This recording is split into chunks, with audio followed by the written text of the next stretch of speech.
Once again आपका स्वागत है ब्रॉड कीड़ा चैनल पे। आई होप आप अच्छे होंगे। काफी अच्छा टाइम चल रहा है अभी, मेरे अकॉर्डिंग तो अच्छा ही चलता है सबका टाइम। किसी का बुरा भी चल रहा तो कोई बात नहीं, अच्छा आ ही जाएगा, टाइम है निकल जाएगा। ओके देन अभी जो आपकी प्रिपरेशन है वो आई होप अच्छी भी चल रही होगी। देन आप कहीं ना कहीं प्रिपरेशन भी कर रहे हो अपने मास्टर्स के लिए, आपके एग्जामिनेशन की प्रिपरेशन भी कर रहे हो, IELTS GRE TOEFL जो भी आपने अदर आपने दे चुके होंगे।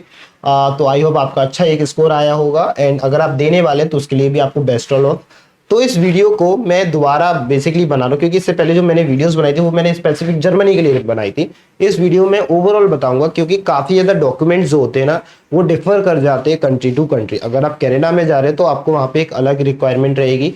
एज अ कॉमनली जो रिक्वायरमेंट रहेगी डॉक्यूमेंट्स की वो इस वीडियो में बताऊंगा, और स्पेसिफिक तो मैं बना ही रहा हूँ तो आप उनको जाके भी चेकआउट कर सकते हो। ठीक है, ज्यादा बात नहीं करते, स्टार्ट करते इस वीडियो को।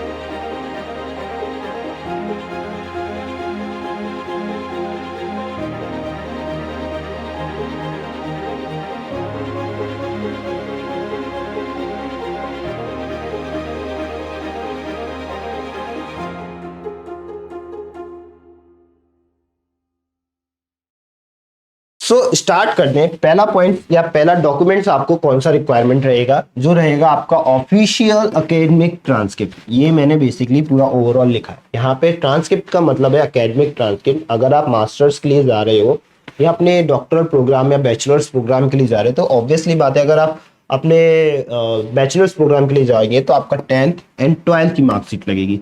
अगर आप अपने बैचलर्स प्रोग्राम के सॉरी मास्टर्स प्रोग्राम के लिए जाते 10 12 प्लस बैचलर्स की ट्रांसक्रिप्ट रहेगी। आपका बैचलर डिपेंड करेगा आपकी 3 ईयर का बैचलर है या 4 ईयर का बैचलर है। 3 ईयर का बैचलर तो आपके सारे सेमेस्टर मीन 6 सेमेस्टर्स की आपकी मार्कशीट प्लस आपका डिग्री सर्टिफिकेट की डिग्री सर्टिफिकेट आपका लगेगा। ओके, और 4 ईयर का है तो आपका 8 सेमेस्टर तक की मार्कशीट और प्लस डिग्री सर्टिफिकेट। ये हो गया अपना मास्टर प्रोग्राम के लिए। अगर आप डॉक्टरेट के लिए जा रहे हैं PhDs के लिए 10 12 आपकी बैचलर एंड आपकी जो रहेगी मास्टर डिग्री की भी वो वहाँ पे ट्रांसक्रिप्ट लगेगी। अगर 2 ईयर का है 1 ईयर का, डिपेंड करता है आपका प्रोग्राम कितने ईयर है कितने सेमेस्टर है। आपके जितने भी सेमेस्टर है उन सेमेस्टर की डिग्री की मार्कशीट वहाँ यहाँ पे अपलोड होगी। अदर डिग्री ट्रांसक्रिप्ट भी मैंने लिखा है। अगर आप किसी सर्टिफिकेशन कोर्स के लिए जा रहे हैं पर्टिकुलर, या वोकेशनल कोर्स के लिए जा रहे हैं, या कोई शॉर्ट टर्म कोर्स है एक्सचेंज प्रोग्राम के लिए जा रहे हैं तो वहाँ पे कौन से डॉक्यूमेंट्स लगेंगे, उनमें भी सेम आपको यही फॉर्मेट लगेगा। जो भी आपकी प्रीवियस एकेडमिक में आपने पढ़ा है वो आपको उसकी मार्कशीट लगेगी या सर्टिफिकेट लगेगा डिग्री का। ये पूरी ओवरऑल बात हो गई। ठीक है, अगर यहाँ पे तो ये बेसिकली आप चाहे आप USA चले जाओ, किसी भी ऑल ओवर वर्ल्ड में आप किसी भी कंट्रीज में चले जाओ, ये सेम फॉर्मेट रहेगा आपका डिग्री का। बट यहाँ पे क्या रहता है ना, अगर आप यूरोप की कंट्रीज में जा रहे हो तो ये आपको ट्रांसक्रिप्ट बेसिकली आपको नोटराइज करानी रहती है। कोई भी एक अपने पास के लोकल नोटराइज सेंटर से आप अपनी डिग्रीज को फोटोकॉपी कराइए क्लियर फॉर्मेट पे, देन क्लियरली नोटराइज कराइए कि आपकी डिग्री वैलिड है कि नहीं है। फॉर स्पेसिफिकली फॉर जर्मनी के लिए अभी APS सर्टिफिकेट भी लगने लगा है, जिस 2023 से स्टार्ट हुआ था APS सर्टिफिकेट। आपको ये बेसिकली एक एप्लीकेशन है, आप इसके पोर्टल पे जाएंगे, अप्लाई करेंगे 18,000 अराउंड 18,000 अमाउंट APS सर्टिफिकेट का। देन आप अपने सर्टिफिकेट अपलोड करेंगे, गवर्नमेंट आपको वो वेरीफाई करके दे देगी। प्लस ये आपका APS सर्टिफिकेट का हो गया। देन आपके ये ट्रांसक्रिप्ट हो गए। देन मूव ऑन करते हैं कि अदर आपको क्या चाहिए होगा। देन CB आपके लिए क्यों मैंने मेंशन करके रखी पूरा डिटेल्स में। इफ यू आर प्लानिंग और यूरोपियन कंट्रीज, अगर आप यूरोप कंट्रीज को टारगेट कर रहे हो तो मेरा सजेशन रहेगा आपका जो यूरोप, ठीक है, एंड देन आपका नॉन यूरोपियन कंट्रीज आपकी देख लेते हैं। नॉन यूरोपियन कंट्रीज, अगर आप यूरोपियन कंट्रीज में जा रहे हो तो आपको एक यूरोपास फॉर्मेट आपका CB होना चाहिए। यूरोपास फॉर्मेट, ये वेबसाइट का नाम है यूरोपास। इसकी डिस्क्रिप्शन में लिंक मेंशन करूँ तो आपको हो जाएगी। और नॉन यूरोपियन के लिए एक एज अ जर्नल आप बोल सकते हो, but in professional manner, journal and but professional manner में आपको आपका CV रहेगा। आपको वो इजीली मिल जाएगा। इतनी सारी टेम्पलेट्स अवेलेबल है और ऑनलाइन प्लेटफॉर्म पे आप जाके चेकआउट कर सकते हो दोनों की। यूरोपास फॉर्मेट क्या होता है, एक जनरल। CV में एक मेजरली फैक्टर अभी काफी ज्यादा सुनने में आ रहा है ATS, आई थिंक सही वर्ड है उसका, मुझे एग्जैक्टली तो रिमेम्बर नहीं हो रहा है अभी इस मोमेंट पर। एटीएस स्कोर कहीं ना कहीं दिया जाता है, एटीएस या एपीएस, एपीएस तो नहीं होगा, एटीएस ही आई हो, सही हूँ मैं। ये बेसिकली जज करता है क्योंकि जब आप अप्लाई करते हो काफ़ी ज़्यादा जॉब्स पोर्टल पे, और काफ़ी ज़्यादा आप अकेले अप्लाई नहीं करते हो, काफ़ी ज़्यादा मल्टीपल्स स्टूडेंट्स होते हैं वो अप्लाई करते हैं, तब वहाँ पे चेक किया जाता है कि आपका एटीएस स्कोर क्या है आपके सीवी का। तो ऐसे वर्ड्स जो आपके एटीएस स्कोर को रिफ्लेक्ट कर सकते हैं, उसकी पीडीएफ आपको इजीली अवेलेबल है ऑनलाइन, गूगल सर्च पे करेंगे तो आपको मिल जाएंगी। अदरवाइज वो उसकी भी मैं डिस्क्रिप्शन में लिंक मेंशन कर दूंगा तो आप फाइंड आउट कर सकते हो। ये तो पूरा डिटेल्स में मैंने आपको बता दिया, बट इन जनरल आपको क्या क्या मेंशन करना रहेगा as a contact information, academic history, professional experience, qualifications and skills, awards and honour and publication, professional association, grant and fellowships, licence and certificate अगर आपने किए हैं अपने certification, then volunteer work, personal information optionals है, and then hobbies and interests ये भी optionals है। ये दो चीज मैंने ऑप्शनल रखी है, बाकी की ये पॉइंट्स है आपके पास होने चाहिए। अगर आपके पास वन रिसर्च पेपर भी है तो आपके लिए काफी ज्यादा प्लस पॉइंट रहेगा रिसर्च पेपर, और एडिशनल में आपके पास 2 रिसर्च पेपर होते हैं वो वेल एंड गुड है, प्लस आपके पास एक्सपीरियंस है वो काफी ज्यादा मैटर करेगा। अगर आपके पास, अगर आप जर्मनी या यूरोप की एक ऐसी कंट्रीज टारगेट कर रहे हो जहाँ पे रिसर्च बेस्ड आपको जाना चाहिए, रिसर्च यूनिवर्सिटीज भी टारगेट आप कर रहे हो यूएसए में, कनाडा में या किसी भी अदर कंट्रीज में, तो आपके पास रिसर्च होनी चाहिए। एक दो पब्लिकेशंस आपने रिसर्च फील्ड में की हो तो आपकी प्रोफाइल को वो ज्यादा हाईलाइट करता है। पब्लिकेशंस हो गए, अवार्ड्स एंड ऑनर्स के लिए आप देख सकते हो कि आपको यूनिवर्सिटीज के टाइम पे कोई अवार्ड्स या ऑनर्स मिला है। क्वालिफिकेशंस एंड स्किल्स में कोई आपने स्पेसिफिक क्वालिफिकेशंस की है, या ओलंपियाड्स का सर्टिफिकेट है आपके पास, या नेशनल लेवल इंटरनेशनल लेवल से इतने सारे कॉम्पिटिशन्स होते हैं, आप उनमें पार्टिसिपेट करिए, वो आपको इजीली सर्टिफिकेट भी देते हैं अगर आप उसमें क्वालिफाई कर जाते हैं तो। फेलोशिप्स वगैरह हुई, ये सारे आपके एक्सपीरियंस में गए। सीवी का ये फॉर्मेट हो गया, सीवी हो गया, देन आपकी ट्रांसक्रिप्ट हो गई, ये दो मेन। अब आपका रहता है लेटर ऑफ रिकमेंडेशंस। आप ऑल ओवर वर्ल्ड में किसी भी यूनिवर्सिटीज में आप अप्लाई करेंगे, आपको लेटर ऑफ रिकमेंडेशंस का जरूर याद रखना है, क्योंकि विदाउट लेटर ऑफ रिकमेंडेशंस आप अप्लाई नहीं कर सकते, क्योंकि बेसिकली यही जज करता है कि आपको जो आपने जहाँ पे प्रीवियस वर्क किया है, एकेडमिक्स आपने पढ़ा है, तो वहाँ की आपकी क्वालिटीज क्या है, क्या स्किल्स हैं, वो सारी चीजें यहाँ पे रिफ्लेक्ट होती हैं। क्योंकि आप नहीं, आपको एक सीनियर देता है, एक अथॉरिटेटिक पर्सन आपको एलओआर के बारे में बताएगा, जिसमें आपके पास 2 academic LOR and 2 work LOR आपके पास होने चाहिए। मैक्स टू मैक्स मैंने 4 एलओआर यहाँ पे मेंशन किए। अगर आपके पास 2 अकेडमिक एंड 1 वर्क एलओआर भी है तो वेल सफिशिएंट है आपके लिए प्लस पॉइंट ही रहेगा, क्योंकि आपके पास बस मेंशन करना है कि आपके पास 2 अकेडमिक एलओआर। आप किसी भी अकेडमिक या प्रोफेसर से ले सकते हो, आपके हेड ऑफ द डिपार्टमेंट से ले सकते हो, या आपके प्रोफेसर से ले सकते हो, असिस्टेंट प्रोफेसर से भी ले सकते हो, जिससे आपकी ज्यादा बनती हो बेसिकली। ओके, देन एक पॉइंट अभी बीच में क्या आया था कि स्टूडेंट्स एनजीओ या वॉलंटियर के जो एलओआर होते हैं वो लगा देते हैं, इंटर्नशिप के भी एलओआर कभी कभी लगा देते हैं, बट इस टाइम पे एप्लीकेशंस के टाइम पे इंटर्नशिप और एनजीओ एंड वॉलंटियर के एलओआर जो होते हैं वो एक्सपेक्टेड नहीं रहते। आपको सिर्फ आपके प्रोफेशनल्स एलओआर रहेंगे। प्रोफेशनल्स मींस आपका जो रहेगा एकेडमिक, और प्रोफेशनल में वर्क आपका एलओआर।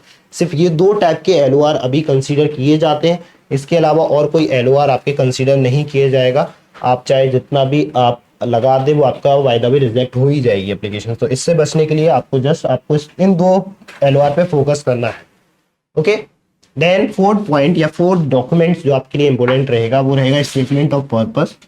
इसको काफी टाइम पे मोटिवेशंस ऑफ लेटर ही बोला जाता है, MOI। ये पूरा आपकी एप्लीकेशंस पे डिपेंड करता है, ये पूरा आपका जजमेंट है। अगर आपका ये स्ट्रांग नहीं है देन आपकी एप्लीकेशंस, मैं बोलूंगा इजी टू इजी वे में यूनिवर्सिटी रिजेक्ट कर देगी। आपको इसको प्रूफ रीडिंग करनी है, सारी चीजें आपको इसमें मेंशन करनी है। मैंने यहाँ पे पॉइंट्स भी लिखे हैं कि आपको क्या क्या मेंशन करना है। अगर आपको एग्जांपल चाहिए, पर्सनल स्टेटमेंट, देन भी आपका प्रोफेशनल, देन एकेडमिक हाइलाइट्स आपके, देन पर्सनल इंटरेस्ट। ये 4 मेजरली पॉइंट है, ये रफ पॉइंट है बेसिकली। आपको जज करेंगे आपके एसओपी में आपके मेंशन होने चाहिए 4 पॉइंट। इससे ज्यादा भी कुछ पॉइंट्स होते हैं। अगर आपकी प्रोफाइल या अगर आपका बैकग्राउंड काफी अच्छा है, अगर आपके उसके रिलेटेड भी मुझसे जानना है तो मैं उसके ऊपर भी एक वीडियो बना दूंगा पूरा एक डिटेल एसओपी के ऊपर, तो आपको एक आइडिया हो जाए किस टाइप का एसओपी होगा। और मैं उस वीडियो में बता दूंगा कि क्या क्या सैंपल्स एसओपी रहेंगे आपके लिए, क्योंकि वो डिपेंड करता है यूनिवर्सिटीज टू यूनिवर्सिटीज क्या आपकी रिक्वायरमेंट है, एसओपी में मेंशन भी है आप जिस यूनिवर्सिटीज में अप्लाई कर रहे हो, तो वो काफ़ी ज़्यादा मैटर करता है काफ़ी टाइम। तो मेक श्योर जब आप इसको लिख रहे हो या बनवा रहे हो किसी से, तो सारे पॉइंट्स अच्छे तरीके से मेंशन हो, प्रूफ रीडिंग हो, कोई भी ग्रामेटिकल मिस्टेक्स नहीं हो। अपने जो मेंटर हैं या सीनियर हैं आप उनसे एक या दो बार इसको चेक भी करवा लीजिए, क्योंकि वो ज़्यादा आपके लिए बेनिफिशियल रहेगा। रिजेक्शन होने से तो अच्छा है आप उससे एक बार पहले चेक करना। देन आइल्स, इंग्लिश प्रोफेंसी टेस्ट के ऊपर अपन बात करते हैं। देन आइल्स, अभी इस टाइम पे आप आइल्स दे सकते हो, TOEFL, Cambridge, PT and many more, Duolingo वगैरह, ऐसे काफ़ी ज़्यादा अभी मार्केट में एग्जाम अभी अवेलेबल है, तो आप उनके थ्रू भी अप्लाई कर सकते हो। बट एक सफिशियंट यूनिवर्सिटीज़ में, एक मिनिमम यूनिवर्सिटीज़ में आप अप्लाई कर सकते हो। आइल्स या टोफिल देते हो तो आपके पास जो यूनिवर्सिटीज़ के ऑप्शंस हैं ऑल ओवर द वर्ल्ड काफ़ी ज़्यादा रहेंगे। देन कैम्ब्रिज के आप थ्रू देते हो तो सिर्फ आप कैम्ब्रिज यूनिवर्सिटीज़ में या यूके की यूनिवर्सिटीज़ में सिर्फ आप अप्लाई कर सकते हो। अगर और कोई यूनिवर्सिटीज़ भी एप्लीकेबल कर रही है, यूरोप में भी काफ़ी ज़्यादा यूनिवर्सिटीज़ हैं और यूएसए में भी वो भी कैम्ब्रिज एक्सेप्ट करती है, तो वो आपको एक बार चेक करना पड़ेगा यूनिवर्सिटीज़ टू यूनिवर्सिटी क्या वो एक्सेप्ट कर रही है कि नहीं। देन पीटीबी भी काफ़ी ज़्यादा यूनिवर्सिटीज़ अप्रूव करती हैं। तो जब आप दे रहे हो तो एक बार चेक कर लीजिएगा आपकी यूनिवर्सिटी, जब आपने शॉर्टलिस्टिंग की होगी, आपने अपने कोर्स शॉर्टलिस्ट की होंगी या यूनिवर्सिटी शॉर्टलिस्ट की होगी, तो उस यूनिवर्सिटीज़ में उस कोर्स के रिगार्डिंग कौन सा इंग्लिश प्रोफेंसी टेस्ट रिक्वायरमेंट है और आपके लिए कौन सा ईजी रहेगा देना, उसके बेसिस पे आप दे सकते हो। देन सेकेंड एग्जाम की बात करते हैं, आपके टेस्ट स्कोर जो आपका रहेगा GRE, GMAT, act and set. जब आप अपने बैचलर्स के लिए जाते हो तो बेसिकली ऑलमोस्ट सेट सब देते हैं। देन आप अपने इंजीनियरिंग या एसटीएम कोर्स के लिए जा रहे हो तो जीआरई देते हैं। अगर आप मैनेजमेंट फील्ड में जाना चाहते हो तो जीमेट देते हैं। इसके अलावा भी और भी ऑप्शंस है, आप उनको भी देके अगर आप स्पेसिफिक फील्ड में जाना चाहते हो तो जा सकते हो। बट मोस्ट प्रोबेबली जो स्टूडेंट सबसे ज़्यादा देते हैं वो जीआरई देते हैं, जीमेट देते हैं। जो स्टूडेंट्स का आप देखेंगे रिक्वायरमेंट वो जीआरई एसटीएम कोर्सेज के लिए सबसे ज़्यादा जाते हैं। देन मैनेजमेंट, अगर आप इनके थ्रू जाते हो तो आप इनके लिए जा सकते हो। कहीं ना कहीं आप देखो 300 के समथिंग अराउंड इसका स्कोर अच्छा माना जाए, 300 प्लस रहती है तो आपको यूनिवर्सिटीज अच्छी मिल जाती है। यहाँ पे 700 या बोलेंगे 610 पे भी आपको 690 या 650 के अराउंड भी आपको यहाँ पे चांसेस है कि काफ़ी अच्छे ऑप्शंस मिल जाएंगे। काफ़ी ज़्यादा यूनिवर्सिटीज़ है जो जीआरई जीमेट को वेव भी करती हैं। आप विदाउट एप्लीकेशन या अगर आपने नहीं भी दिया है तो इतनी प्रॉब्लम नहीं है, आप जस्ट अपने इनके विदाउट भी आप अप्लाई कर सकते हो। देन कुछ अदर मैंने यहाँ पे मेंशन की है, अदर डॉक्यूमेंट जो ओवरऑल डॉक्यूमेंट्स तो आपको जो लगेंगे। देन पासपोर्ट आपका रहेगा और वीज़ा के टाइम पे आपके प्रूफ ऑफ फाइनेंस रहेंगे, आपका एडमिशन लेटर, ऑफर लेटर आपके वीज़ा के टाइम पे रिक्वायरमेंट रहेगा, वीज़ा एप्लीकेशन फॉर्म जो आपने वीज़ा एम्बेसी में अप्लाई किया हुआ ऑनलाइन वो फॉर्म रहेगा, एंड एक डिक्लेरेशन फॉर्म भी रहेगा, वो आपको लेके उसका जाना पड़ेगा एम्बेसी के एट द टाइम ऑफ जब आपका अपॉइंटमेंट हो। इसके अलावा आप जब आप वीज़ा एम्बेसी पे अप्लाई करेंगे तो एक चेकलिस्ट मिलती है, चेकलिस्ट आपको वो डाउनलोड करनी है। वो बेसिकली डिपेंड करती है चेकलिस्ट कंट्री टू कंट्री, आप किस कंट्री के वीज़ा के लिए अप्लाई कर रहे हैं। आप जर्मनी के लिए अप्लाई करें तो उसकी चेकलिस्ट अलग वहाँ पे दी गई होगी, यूएसए के लिए कर रहे हैं तो यूएसए की चेकलिस्ट अलग है। वो आप चेकलिस्ट एक बार क्रॉस वेरीफाई कीजिएगा कि आपके पास वो सारे डॉक्यूमेंट्स अवेलेबल है कि नहीं है। वीज़ा अपॉइंटमेंट से पहले नहीं है तो आप इनको पहले ही कलेक्ट कर लीजिए, सारे बनवा लीजिए। Then APS certificate for Germany के लिए ये मैंने लिखा है, आपको 2 to 3 वीक्स का टाइम ऑफ टेक्स अप्रॉक्सीमेटली लगता है फॉर एपीएस सर्टिफिकेट के लिए। तो आपके पास एडवांस में सारी चीज़ें हो तो आपके लिए ज़्यादा इजी रहेगा। एपीएस सर्टिफिकेट के बिना आप यूनिवर्सिटीज़ में अप्लाई कर सकते हो अभी भी, पर मैं बोलूँगा कि आपके पास एपीएस सर्टिफिकेट है तो ऐसी काफ़ी ज़्यादा यूनिवर्सिटीज़ हैं जो अभी एपीएस सर्टिफिकेट मांग रही है at the time of enrolment, at the time of application. आप उसके बिना भी अप्लाई नहीं कर सकते। तो मेक श्योर कि आपके पास ये डॉक्यूमेंट्स होने चाहिए एंड बाकी के डॉक्यूमेंट्स भी आपके पास होने चाहिए eight the time of application, क्योंकि समर इनटेक के लिए अगर आप टारगेट कर रहे हो तो एप्लीकेशन स्टार्ट हो चुकी है यूनिवर्सिटीज़ की। कहीं ना कहीं आप देखोगे कि दिसंबर के एंड तक या जनवरी के स्टार्ट वीक तक सारी यूनिवर्सिटीज़ के एप्लीकेशन से ओपन हो जाएंगे। विंटर इनटेक काफ़ी ज़्यादा हाई इनटेक भी बोला जाता है क्योंकि यहाँ पे स्टूडेंट सबसे ज़्यादा पार्टिसिपेट भी करते हैं, कॉम्पिटिशन्स भी काफ़ी ज़्यादा हाई है। तो अपनी प्रोफाइल को अच्छा बनाने के लिए भी आप मतलब पार्टिसिपेट कीजिए अदर एक्टिविटीज़ में, अदर फंक्शंस में, तो आपके लिए ज़्यादा वो अच्छा ऑप्शंस है। ओके, इसके अलावा और कोई डॉक्यूमेंट्स तो आई थिंक मुझे नहीं लगता कि रिक्वायरमेंट रहेगी। ओवरऑल जनरल मैंने आपको सारी कंट्रीज के रिगार्डिंग आपको बता दिया है। स्पेसिफिक कंट्रीज के रिगार्डिंग अगर आपको चेकलिस्ट चाहिए तो आप मुझसे पूछ सकते हो, मैं उसके ऊपर एक स्पेसिफिक वीडियो बनाऊंगा, आप जाके वो चेकआउट भी कर सकते हैं मेरे चैनल पे। ओके, मिलते हैं इसी के साथ नेक्स्ट वीडियो में। Thank you so much.